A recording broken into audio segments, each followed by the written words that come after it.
From her small kitchen on Bell Island, Tara Saunders remembers back before the pandemic to a time when she was able to fill her fridge and cupboards with food, was able to feed her family of 5. Now it's necessities only.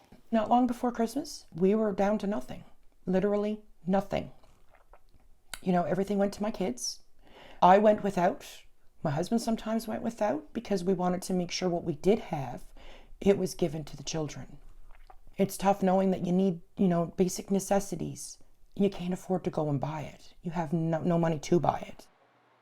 Most of her income goes towards buying groceries. She's cutting corners, buying cheaper brands, and cooking meals here at home. Still, she's relying on help. I don't know where I would be, honestly. I really don't. Probably not in a good situation. But I am truly thankful to have my mom and dad, to have my friends, and to have Neighbors in Need.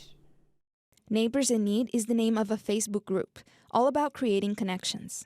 We realized that people were asking for basic necessities, things that a lot of people take for granted, like groceries, shampoo, conditioner, dish soap, laundry soap, toilet paper. These were some people's requests for Christmas because it's things that they can't afford on their grocery bill anymore. On a slow day, Barbara says as many as 100 messages pour in. This holiday, nearly 1,000 people reached out wanting to sign up for a Christmas wish list program, and their stories were striking.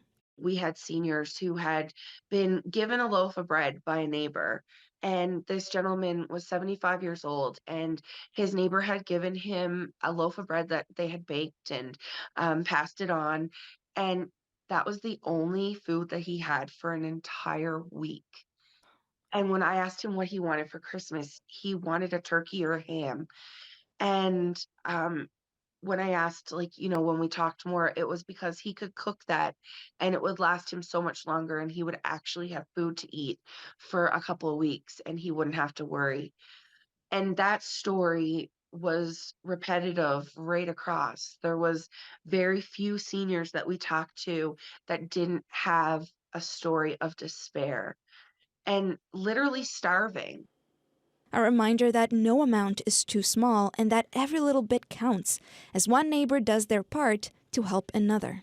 I had $5 in my account one time, and I seen somebody had posted to Neighbors in Need, needing help. I sent in that $5. That could have bought me a loaf of bread. But I had a loaf of bread that day. Arlette Lazarenko, CBC News, St. John's.